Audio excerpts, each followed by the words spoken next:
Hello and welcome to the Gavel. I'm Terry Ikumi.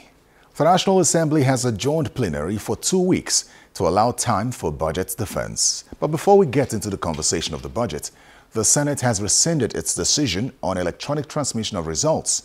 The upper chamber has now empowered INEC to determine the procedure for the transmission of results during elections. And that action has generated wide commendation for the Senate. The Senate has also made an amendment making it compulsory for political parties to conduct their elections using direct primary system. Here's that report. The Electoral Act Amendment Bill is one of the most polarizing pieces of legislation in the 9th Assembly. Clause 52, which refers to electronic transmission of results, split lawmakers in the Senate sharply along party lines to the extent that a division was called on the vote for the first time in the 9th Assembly. Those in favor say aye. Those against say nay. The nays have it. After the public vote on Clause 52, the Senate approved that INEC may consider electronic transmission of results provided the national coverage is adjudged to be adequate and secure by the National Communications Commission and approved by the National Assembly. The amendment caused uncertainty in the public space as to the intention of Parliament in promoting credible elections and the fate of electronic transmission of results in future elections. Fast forward to Tuesday's plenary session, the Senate reversed its decision and gave the electoral umpire the free rein to determine the procedure of transmission of results during elections. Voting at an election and transmission of results under this bill shall be in accordance with the procedure determined by the Commission, which may include electronic voting. Those last words, which may include electronic voting, are completely unnecessary. If it ends with Commission, it makes a better sense and better drafting. But adding the word which may include electronic voting doesn't make any sense.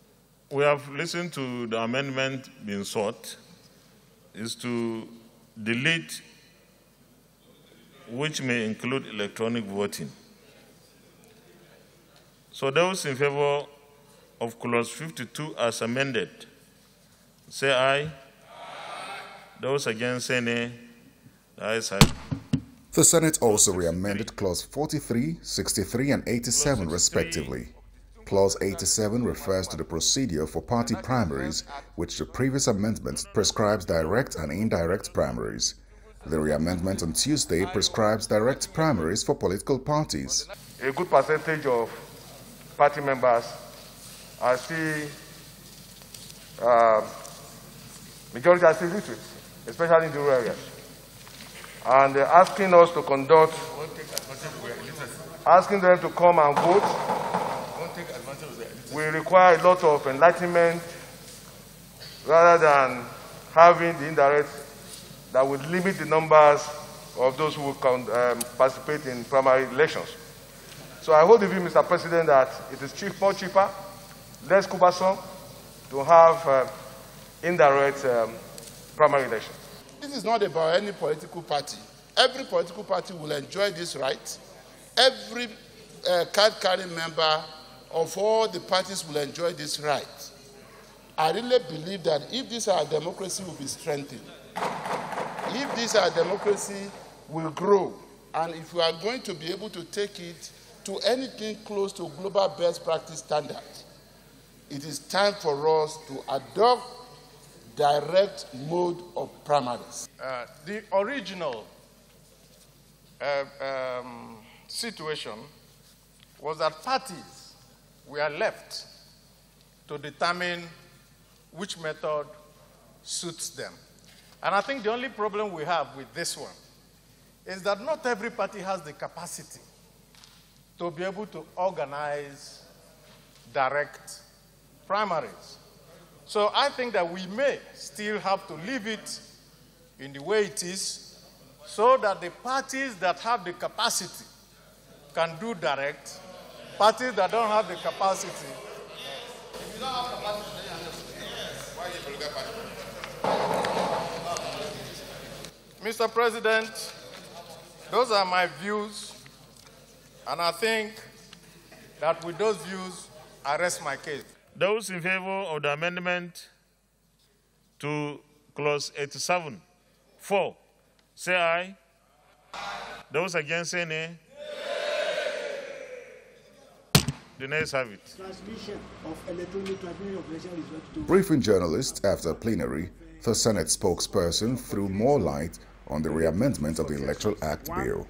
Section 43, subsection 1, which now reads, the Commission shall provide suitable boxes, electronic voting machine, or any other voting device for the conduct of elections, so that this would allow INEC, when they have the necessary wherewithal and competence, they don't need to come back for us to introduce electronic voting machine as part of the materials they will use for election.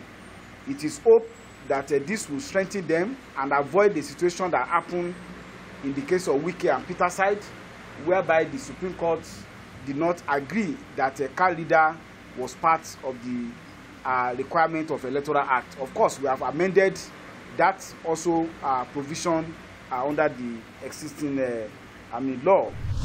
Well, the direct primaries clause has been receiving quite some reactions for and against. Both chambers will now have to harmonize the bill before it is sent to the president for assent. And many are quite confident that he will this time, after refusing to do so 4 times in the last assembly. Moving on. The Senate has passed the 2022 appropriation bill of 16.39 trillion naira, which President Buhari presented to the National Assembly last Thursday, October the 7th, through second reading. Here's how the debate went. Out of a total expenditure of 16.39 trillion naira proposed, 768.28 billion is for statutory transfers, 6.83 trillion is for non-debt recurrence costs, and 4.11 trillion for personnel costs. There's a budget deficit of 6.26 trillion naira, an amount representing 3.39% of estimated GDP. Leading the debate, Senate leader said the deficit of 6.26 trillion naira can be tackled either by increasing taxes or cutting expenditure and borrowing. In the 2022 budget, deficit spending has become very necessary in order to ensure that the economy does not relapse into another recession. After strongly coming out of the last one with 5% growth rate in the second quarter, deficit financing is mainly to fund capital expenditure. Thus, new borrowing totaling 5.10 trillion naira, are there in the budget. Although there is a growing concern over this administration's resort to borrowing to finance fiscal gaps, let me state here that the debt level of the federal government is still within sustainable limits.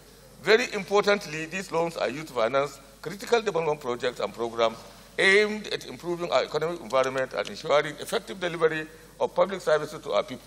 It is important to point out that the issue of revenue shortfall and meeting unexpected emergency can only be tackled in 3 ways. The first one is to increase taxes. The second is to cut expenditure. And the third is to borrow, which is above.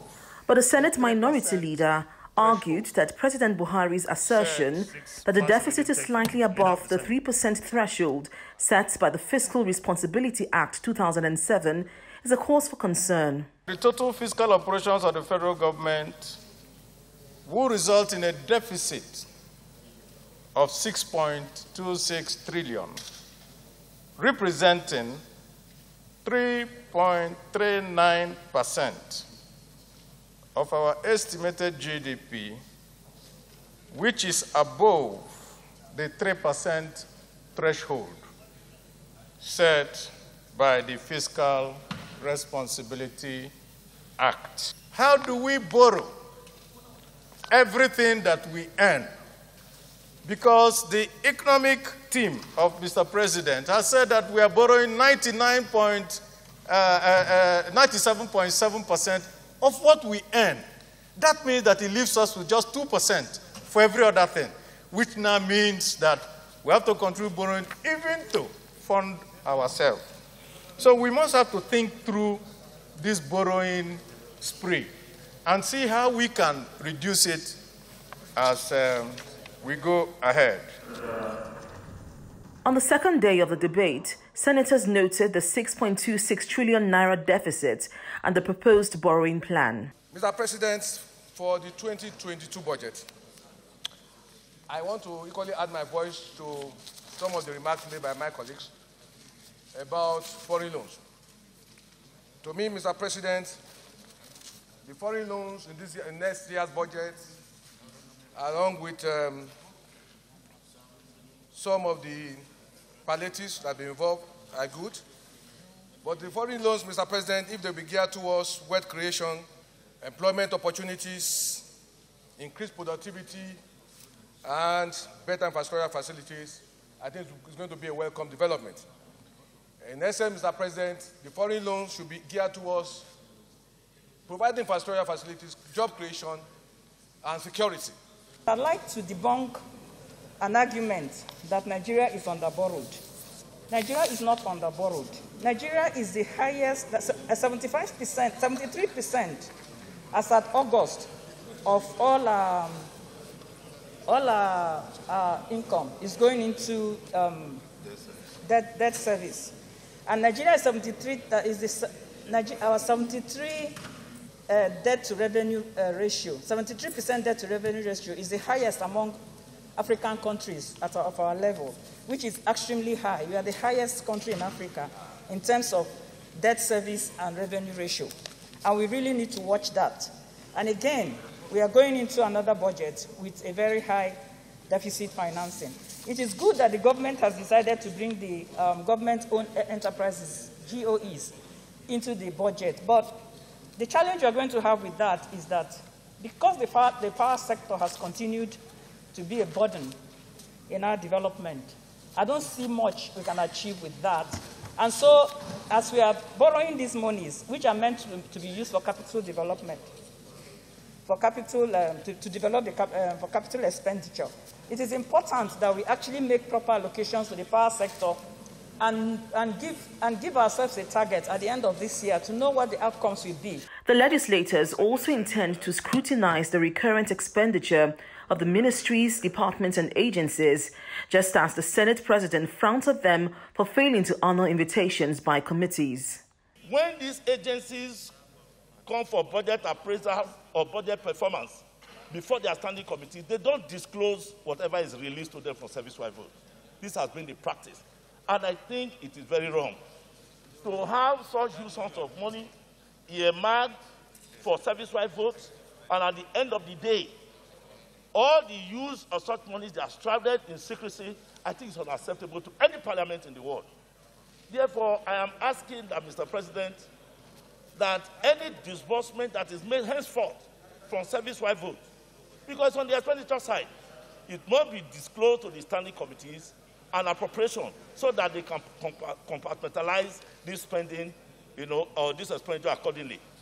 If you go to page 5, item number 22 of the President's speech, budget speech, he said that as of July 2021, 6.79 trillion had been used, that is on the expenditure side, out of which 4.17 was on the deficit, and this deficit was financed through domestic borrowing, which means some of this money that we are spending on service-wide votes, if it's on the correct side, to make sure first in recurrent supplementation, it is important that those expenditures must be properly captured. Because we have said that all our borrowings that we are doing is supposed to be used to meet capital shortfall in capital expenditure for rebuilding of our own infrastructure. The Senate considers this attitude as a sabotage to the effort of the federal government to skewer the loans and fund the infrastructural development that this country desperately needs. Because already the National Assembly has approved the law requests, but there is need for justification. I will therefore call the names of these MDS, and we are giving them just 1 week to appear before the Committee on Loan and Foreign Debts. And if they fail to appear, we'll take appropriate and prompt action, because this Senate will not condone any sabotage. The upper chamber then passed the bill through second reading and adjourned till the 9th of November to allow for budget defense. The 2022 appropriation bill has killed second reading in the House of Representatives as well. Lawmakers in the lower chamber during the debate raised concerns about how the budget would impact on infrastructure development. And most of the submissions pointed towards revenue generation as lawmakers expressed discontent with the increase in recurrent expenditure. Budget debate in the lower chamber commenced with lawmakers questioning certain allocations and parameters in the budget. We have heard about recoveries of loot and misappropriated funds. Mr. Speaker, if we apply this, it can help in reducing our deficit and our borrowing. The pegging of oil price at $57 per barrel is totally quite very low, Mr. Speaker. It's not sustainable. Mr. Speaker, permit me to ask and to give you statistics. Mr. Speaker, in the last 3 years, starting from 2018, we have had a year high at an average of about $60 per barrel. So, Mr. Speaker, we'll be advocating that there should be the upping of the pegging of $57 per barrel to about $60 per barrel. Mr. Speaker, in 2018, the year high was $77.41 per barrel. 2019, Mr. Speaker, it was $66, that is the year high, 24 cents per barrel. In 2020, Mr. Speaker, the year high was $63.27 per barrel. Mr. Speaker, as of today, the Brent is $83.37. Mr. Speaker, Bonnie Bright is $82.30. OPEC basket, where we belong to, is $82.63. So we can have an average of $60 per barrel, and that would be sustainable for us. The allocation in Ministry of Works is inadequate, actually. We realized only 280 billion naira allocated in 2022 budget. And currently we have about 640 billion naira certificates owing contractors. So if we apply 280 billion against 640 billion naira for our outstanding certificate, that means in 2022, there's nothing we can see in any road infrastructure such as bridges and construction of roads. The benchmark of $57 per barrel, if you look at the world market today, is above $80. So I think this is a bit low. If we can look at it, not to be too ambitious also, maybe we take it above $60 per barrel. I think this is a bit realistic because if you look at the trend for the past 2 years, it has never come down below this price. So I think the price of $57 per barrel is very low. They directed their attention to the MDAs, calling for prudence. There are complaints, genuine complaints, that some agencies are refusing to implement the budget, even though they have received up to 60 to 70% funding.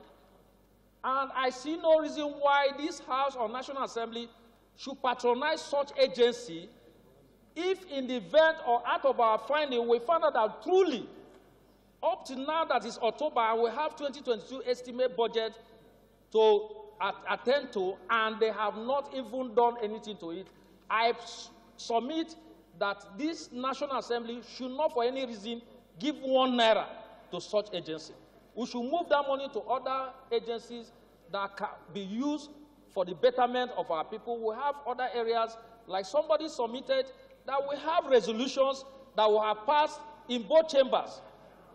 Universities, polytechnics, colleges of education had been signed to be into force and no funding for them.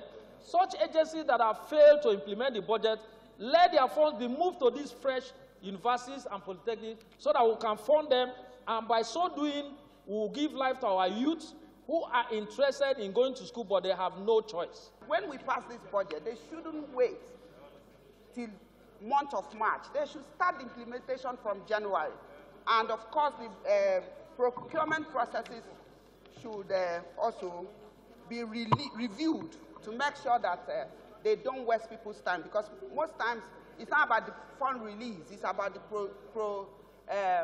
procurement processes that take too much time.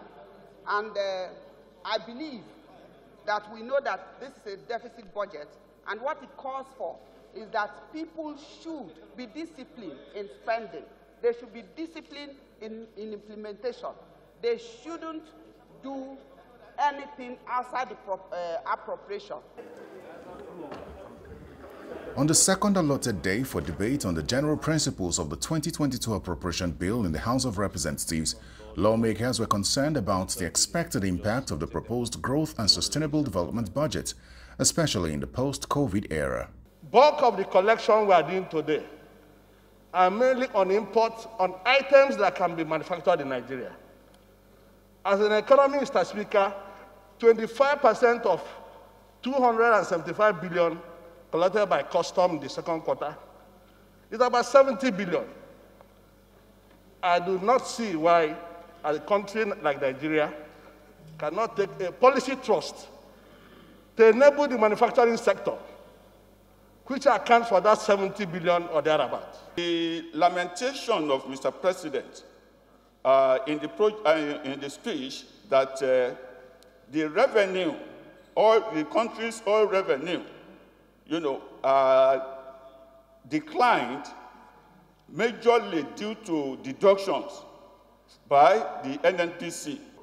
I believe that this has been a cause of concern to most Nigerians, and we should scrutinize the deduction being made by NNPC. A situation where agencies within governments, as in departments within the governments, are still owing the government billions of naira. And you ask them what is responsible for this kind of huge debt within the system, and they cannot explain. My concern and calling of honorable colleagues is that let's look at the budget extensively. What are those areas that we can make our budget to be an industrialized budget, so that when we start talking of industrialization, we start looking at opening the economy. But when we cage ourselves to recurring and only debt servicing, then foreign direct investment will be a problem to us, and we'll continue the same cycle. The debate went beyond the principles of the bill, as one lawmaker questioned the activities of the central bank. Today, the CBN is either a bank of industry, or is a bank of agriculture, or it has become a bank of education. It has no longer become the banker's bank. CBN is now involved in doing what education should be doing, what Ministry of Agriculture should be doing, what Ministry of Employment and Productivity is supposed to be doing. We must streamline this and become very, very disciplined with our budget process. Another member blames the challenge of revenue to fund the budget on government officials and leakages. This borrowing, if Mr. President will put red eye on the anti-corruption agencies, and I am advising Mr. President to put his glass, not white glass, black glass, on this anti-corruption agency, to do a strong investigation where our leakages, money that go like money in the public servant, Mr. Speaker, if you are surprised. The 2022 appropriation bill scaled second reading even as lawmakers expressed dissatisfaction with the 134 billion naira budgetary provision for the National Assembly. Meanwhile, at a meeting of the Appropriation Committee, the chairman charged members to be thorough and gave a timeline of the passage of the budget. Our timetable, we are proposing to lay the budget by 14th of December. We will lay on the 14th. We consider it on the 15th. Now, the House of Representatives has passed 2 bills to establish the North Central and Northwest Development Commissions. The commissions are charged with the responsibilities to receive and manage funds from allocation of the Federation account for the reconstruction and rehabilitation of roads, houses, and other infrastructural damages suffered by the regions as a result of the effects of communal crisis, as well as tackle the ecological problems and the menace of poverty. This comes after 2 related bills to establish development commissions in the Southwest and Southeast were passed in the Green Chamber. And so far, bills to establish development commissions in the Southeast, Southwest, Northeast, North Central, and Northwest regions have been passed by the House. just as a bill for the establishment of a South-South Development Commission is still in the works. Well, that's all on The Gavel this week. Thanks for watching. I'm Terry Ikumi. And remember to send feedback to The Gavel at channelstv.com. Goodbye.